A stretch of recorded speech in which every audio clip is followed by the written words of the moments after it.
Bonsoir, au sommaire de cette édition, la fin de la visite d'État du président équato-guinéen à Conakry et une bonne récolte pour les deux pays. Plusieurs accords ont été paraphés ce vendredi. Dialogue politique, aucune nouvelle date, mais le calendrier des communales et communautaires va être remanié. Pouvoir et opposition sont d'accord là-dessus. Et puis ce phénomène difficilement explicable, un arbre qui avait été déraciné s'est relevé 5 jours plus tard. Comment justifier un tel phénomène? Restez avec nous. Bienvenue dans cette édition d'information. Deuxième jour de Ramadan ce vendredi, mais aussi deuxième et dernier jour de la visite d'État du président de Guinée équatoriale à Conakry. Et une grande moisson pour les deux pays. Plusieurs accords ont été signés. Ils visent beaucoup de secteurs de développement. Sanassi Keita.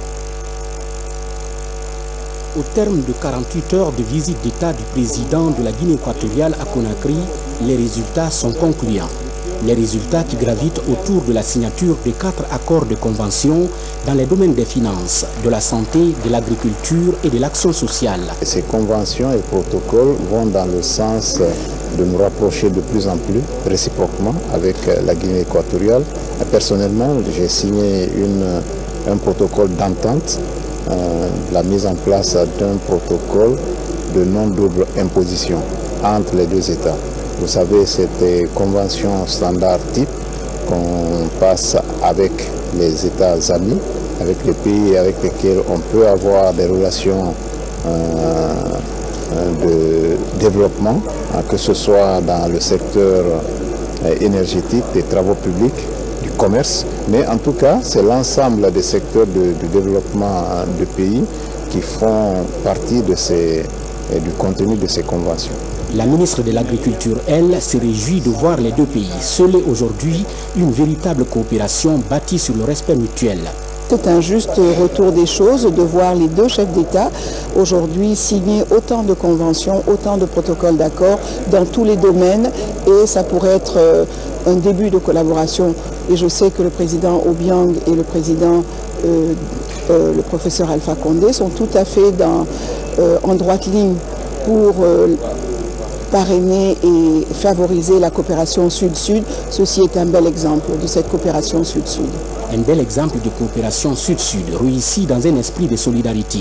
C'est ce que les deux chefs d'État viennent de montrer à travers la signature de ces 4 accords de convention qui embrassent tous les secteurs de développement des deux pays. Qui vise à renforcer l'axe Conakry-Malabo, c'est un souhait exprimé par les deux chefs d'État. Cette visite de son Excellence Obiang Nguema Mbasogo a été sanctionnée par un communiqué conjoint, un communiqué qui évoque tous les points que le président Alpha Condé a abordés avec son homologue. Explication, Sanassi Keita. Ce communiqué conjoint résume les intenses activités de 48 heures entre les délégations guinéennes et équato-guinéennes. Les deux délégations ont signé les accords suivants. Communiqué conjoint final, protocole d'entente relatif à la conclusion d'une convention fiscale de non-double imposition entre le gouvernement de la République de Guinée et le gouvernement de la République de Guinée équatoriale. Protocole d'accord de coopération dans le domaine de la santé entre le gouvernement de la République de Guinée et le gouvernement de la République de Guinée équatoriale.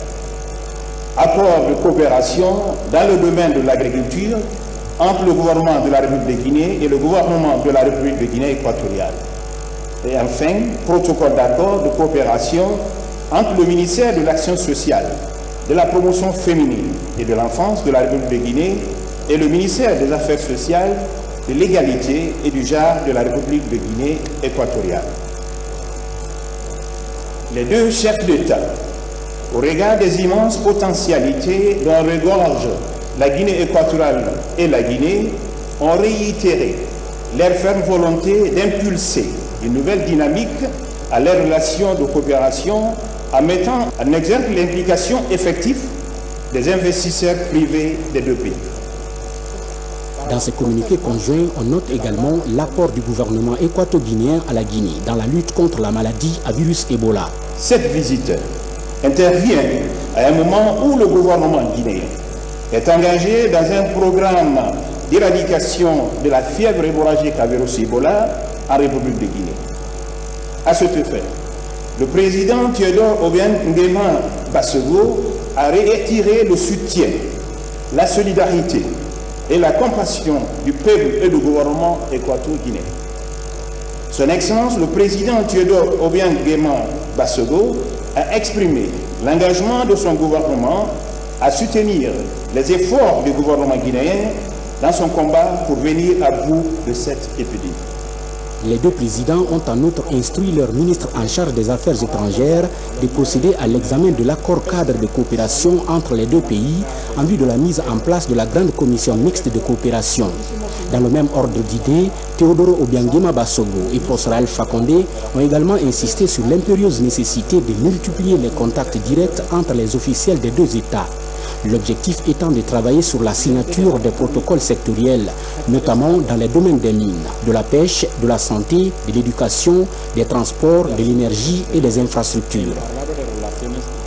Le port autonome de Conakry fait partie des installations qui ont réussi leur métamorphose. C'est le constat fait ce vendredi par le président équato-guinéen. Cette institution a connu de l'essor sous l'impulsion du groupe Bolloré et l'engagement de sa direction générale. Autre merveille également visitée, la Blue Zone de Kaloum. Baba Kouyaté, Mavinti Souma.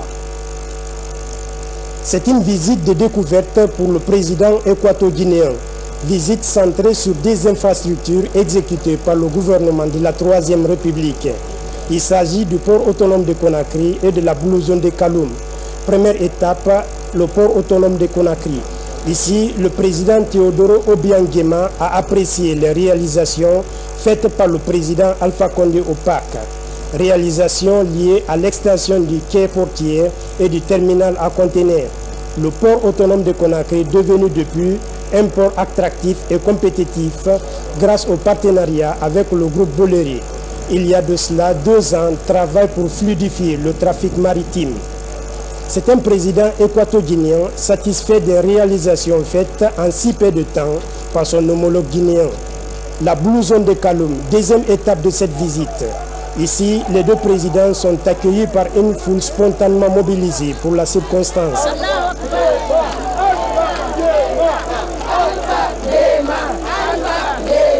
Située au cœur de Kaloum, la Blue Zone est un centre éducatif, culturel et sportif. Dans ce sanctuaire dédié à la jeunesse guinéenne, le professeur Alpha Condé a fait visiter à son hôte de marque ce bijou qui fait la fierté de la jeunesse de Kaloum. De la salle de lecture en passant par les salles de formation, les deux présidents ont apprécié les qualités du travail réalisé ici. C'est dans une atmosphère de convivialité que les deux présidents Nguema et professeur Alpha Condé ont quitté cet espace culturel et éducatif de Kaloum, premier du genre en Afrique. Beaucoup d'améliorations constatées ces derniers temps dans le secteur de l'énergie. L'électrification est une priorité pour le président Alpha Condé. Ce vendredi, il a assisté à la signature d'un contrat de gestion de la société Électricité de Guinée par un groupe français. Je vous propose de suivre un extrait de son discours lors de cette cérémonie. L'objectif, c'est de séparer la production de la commercialisation et d'arriver à un partenariat public-privé, c'est-à-dire à ouvrir le capital du EDG au privé. Mais il est évident qu'aucun privé ne mettra 1 centime à EDG tant qu'il ne sera pas, c'est dans la situation actuelle, personne ne mettra de l'argent. Donc l'objectif, c'est partenariat public-privé avec un partenaire privé dans le capital, pas seulement contrat de permanence, et deuxièmement, séparer la production de la commercialisation. Je souhaite que le partenariat avec vous soit un modèle qui va faire comprendre aux Guinéens qu'on a intérêt à faire le partenariat dans les autres secteurs et que ça peut mieux réussir. Mais si ça ne marche pas, on a du mal à imposer dans d'autres secteurs. Donc, puisque la RATP n'a pas été pionnier pour des raisons, il faut que vous soyez pionnier et que vous amenez les Guinéens à changer de mentalité, à être nationaliste, pas nationalisme mais 3. C'est-à-dire dans les secteurs où on n'est pas performant, accepter des partenaires jusqu'à ce qu'on maîtrise nous-mêmes. Voilà donc le défi que vous avez à redresser. J'espère que le ministre va vous accompagner. Je ne suis pas sûr que les cadres EDG vous accompagneront de bonne volonté. Ça, je ne suis pas du tout sûr. Voilà ce que je peux vous dire. Et je vous souhaite bonne chance et bonne chance à la Guinée.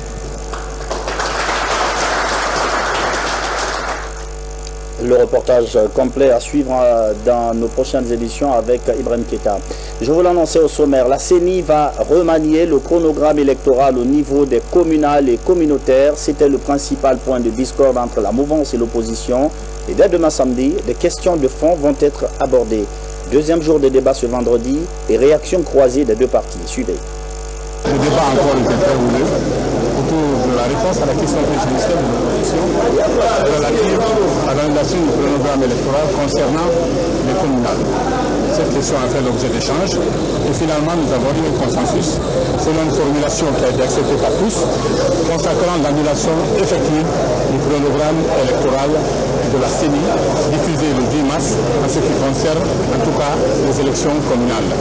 Mais cette proposition qui est devenue consensuelle entre la mouvance présidentielle et l'opposition doit être transmise dans les heures qui viennent à la CENI et la CENI devrait se retrouver en plénière très rapidement pour statuer sur l'annulation de ce chronogramme. Nous avons évacué la question préjudicielle qu'ils avaient, à savoir annuler le chronogramme relatif aux élections communales. Encore, je précise que les élections présidentielles du 11 octobre ne font pas partie du dialogue. Il reste inchangé pour le 11 octobre. C'est ce que nous avons dit. Nous avons voulu aussi commencer à discuter une fois qu'on a accepté l'ordre du jour. Malheureusement, la délégation de l'opposition n'a mandat que de discuter de la question préjudicielle. Et nous espérons que demain, une délégation plus responsabilisée sera devant nous pour qu'on commence le débat proprement dit. Les propos recueillis par Aboubakar Kamara. C'est une question de restauration de l'autorité de l'État. Tous les domaines étatiques illégalement occupés vont être déguerpis. Demodola a été la première étape. Cap cette semaine sur le site du grand stade de Nongo. Les vieilles baraques et conteneurs sont en train d'être dégagés. Martin Francina de Nongo. Depuis quelques années, le site du grand stade de Nongo est envahi par des occupations illégales, principalement des baraques. Pendant la journée, elles servent d'atelier de soudure ou encore de lavage d'engins roulants. La nuit, certaines s'érigent en buvette. La situation retient l'attention des autorités du département de la ville et de l'aménagement du territoire. Le ministre Diossi Loton, première décision, le déguerpissement immédiat de tous les occupants des lieux. Mais parmi les mêmes occupants, certains accusent les responsables locaux qui auraient ordonné leur installation ici.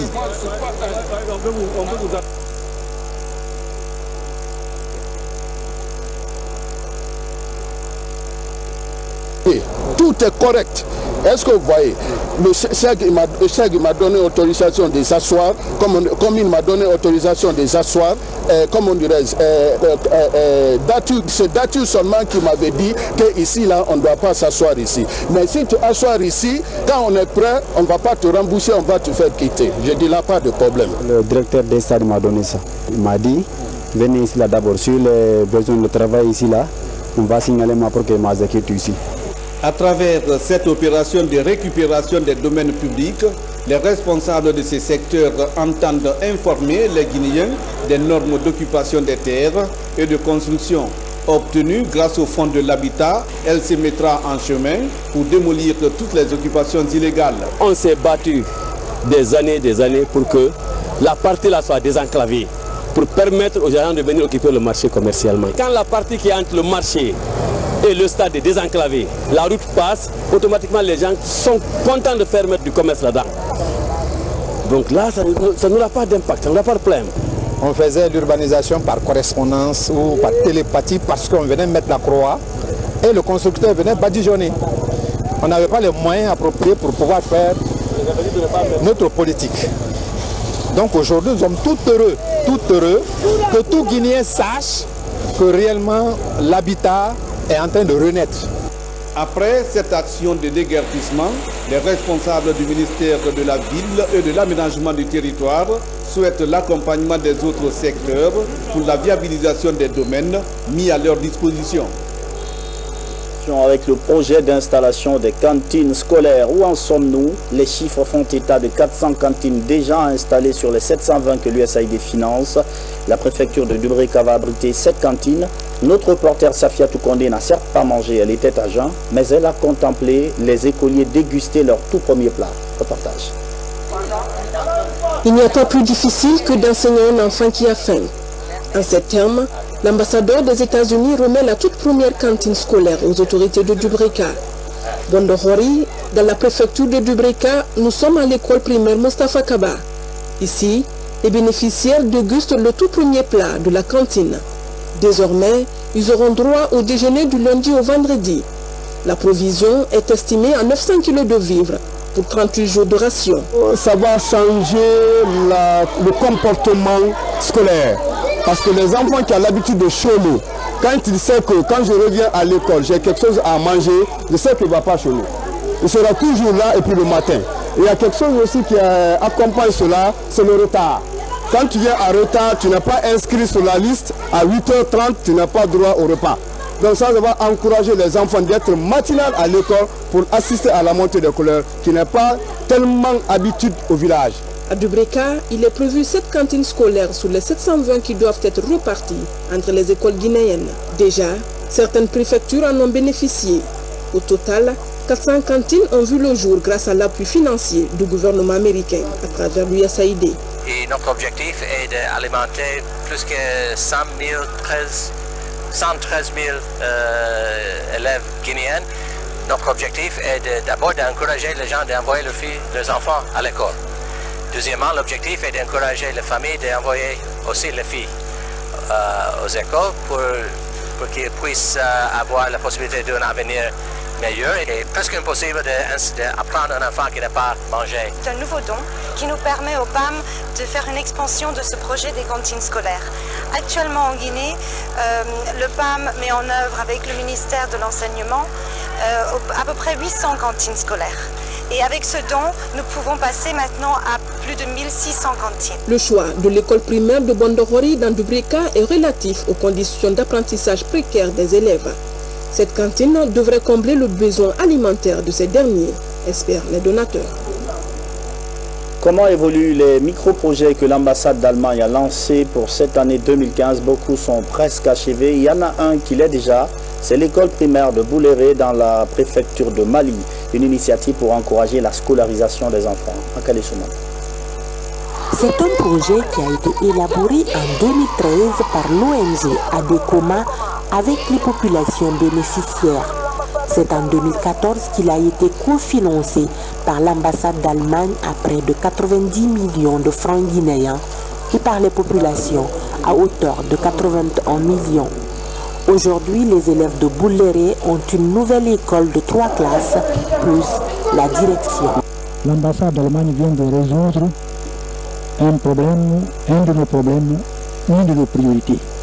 Notre priorité, c'est l'éducation de nos enfants. Car instruire et éduquer un enfant, c'est préparer l'avenir du pays. Donc, dans cette ligne de mire, nous sommes très satisfaits de l'intervention, de l'appui de l'ambassade d'Allemagne. D'un simple hangar en 1974 à un bâtiment de 2 salles en banco en 1980, les enfants de Bouléré pourront très bientôt étudier dans cette nouvelle école en ciment obtenue grâce à l'ambassade d'Allemagne qui œuvre pour l'éducation des enfants. Je vois tout cet enthousiasme, c'est vraiment émouvant de voir la motivation des enfants à apprendre dans la vie. C'est primordial pour le pays. L'Allemagne est prête, disons, à soutenir chaque activité dans le domaine de l'éducation qui est dans ce pays. Pour la nouvelle école de Bouléré, la garantie d'un avenant de 35 millions de francs guinéens pour équiper l'école a été obtenue et l'ambassade s'engage à y faire face dans un très bref délai pour permettre aux enfants d'utiliser leur nouvelle salle de classe dès le début de l'année scolaire 2015-2016. Mine, un document pour les acteurs qui évoluent dans ce secteur. Il s'agit d'un guide intitulé Mines et communautés et traite de la gestion des conflits qui éclatent souvent dans les zones minières. Le document a été offert par l'association du barreau américain. Ça, Marathon. L'exploitation minière dans de nombreuses zones de la Guinée est souvent source de conflits entre les populations et les compagnies minières évoluant sur place. Pour remédier à ce problème, l'association du barreau américain vient de mettre à la disposition des acteurs sociaux un guide consacré aux mines et aux communautés. Un document de 279 pages qui traite des questions de bonne coopération entre les communautés locales des zones minières et les sociétés d'exploitation. Là, ce guide de manière participative avec l'ensemble des acteurs, c'est-à-dire les compagnies minières, les communautés minières, les organisations de la société civile et surtout les acteurs étatiques en vue de mettre à la disposition de tout le monde un outil pratique, simple, facile d'accès et où on peut retrouver les principales informations concernant le respect des droits de l'homme, notamment les droits des communautés minières dans le cadre de l'exploitation minière industrielle. Le respect des droits des personnes et de leurs biens, la protection de l'environnement et la responsabilité de tous les acteurs des zones minières sont abordés dans cet ouvrage. Son élaboration suscite de l'espoir chez les autorités administratives et locales. Ce document, c'est un bon document de communication. Il indique la stratégie de négociation, de médiation et puis l'attitude des agents de sécurité dans des zones minières pour protéger et sécuriser les personnes et les biens. La mise à disposition de ces guides va favoriser la collaboration et la cohésion sociale entre les différentes communautés des zones minières et des compagnies, ce qui permettra à la Guinée d'amorcer un développement durable. L'environnement mer nature continue d'être fortement agressé à Conakry et en milieu rural, ce qui a fini par créer des zones menacées par une inquiétante sahélisation. La ministre de l'Environnement, Adja Kadiatou Ndiaye, lance un plaidoyer depuis Kindia à l'occasion de la journée de lutte contre la désertification. Abid Cham, Adramé Bari. Kindia, une ville jadis verdoyante. La population de cette préfecture assiste désespérément à la dégradation de l'écosystème. Dans ce climat est célébrée ici la journée mondiale de lutte contre la désertification. On n'a rien sans rien, investissons dans des sols vivants, tel est le slogan de cette année. L'occasion pour la ministre de l'Environnement d'appeler à la mobilisation. Il faut mener simultanément 3 mesures, à savoir prévenir la dégradation de nouvelles terres, mettre en état les terres déjà dégradées et pour chaque hectare de terre dégradée, reboiser ou régénérer un hectare de terre dans le même écosystème et pendant la même période. Cet appel exige des actions concrètes. À Koukou, dans la banlieue de Kindia, un reboisement est entrepris. Il intervient dans une ancienne forêt classée dont l'existence est menacée par l'urbanisation incontrôlée. Il y avait des forêts qui ont été classées par les Blancs, qui ne sont pas guinéens. Mais aujourd'hui, où sont ces forêts? Et nous, qu'est-ce qu'on a remis à sa place? Il y avait ici 70 hectares. Aujourd'hui, nous parlons de 43 hectares. Et ces 43 hectares-là aussi sont convoités par les populations. Il y a eu tête de source ici. Cela veut dire que plusieurs rivières prennent leur source ici. Dans les pays où l'espérance de vie est grande, l'environnement est protégé. La conquête des terres, une course folle à Kindia, Koukou en particulier. Un homme en uniforme vient de se tailler cette parcelle. Il dit être de la présidence. Certes, un rempart pour se mettre à l'abri. Il y a un énorme mystère qui entoure ce phénomène insolite. Cela s'est produit dans le quartier Bessia, au niveau de la cité de l'air pour être plus précis. Un arbre avait été déraciné par la tornade de samedi dernier. 5 jours plus tard, l'arbre était encore debout et profondément enraciné. Qu'est-ce qui s'est passé? Comment cela a-t-il été possible? Scientifiques et religieux n'ont pas les mêmes explications. Isidore Gonona Nanamo de Tukarata. Nous sommes ici à Bessia Cité École. Cet attroupement n'est pas fortuit. Tous sont des curieux venus de partout pour observer cet arbre. Déraciné le week-end dernier par un vent violent, l'arbre s'est redressé après 5 jours. Toute chose qui suscite l'étonnement. L'arbre planté. Mais je suis étonné, mon gars. Je dis, mais ça c'est quel miracle? Je dis, ça c'est miraculeux. Moi, je n'ai pas de miracle. Je n'ai pas de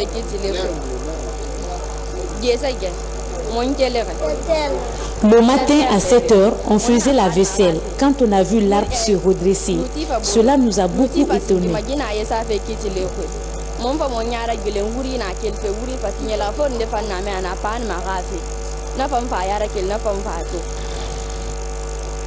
Pour l'imam du quartier, c'est un phénomène très rare dont l'explication relève du domaine du mystère. C'était posé à terre. On a vu un jour, un beau matin, s'est levé, c'est s'arrêter, c'est comme quelqu'un qui a poussé de remonter comme ce qu'il était. Donc pour vous dire, tout ce que je peux dire pour ces bois-là, c'est la volonté de Dieu qui a manifesté là-dessus. Personne n'a touché des doigts.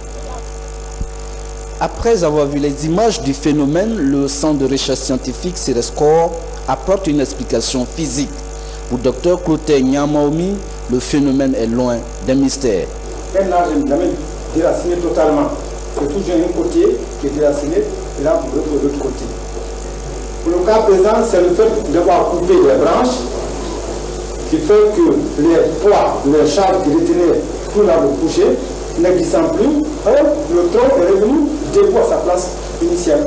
Comme tu mets le pied sur un ressort, alors quand tu le lâches, eh bien, le ressort prend sa place initiale. C'est tout, il n'y a aucun problème ici, il n'y a pas de mystère, il n'y a pas d'autre explication.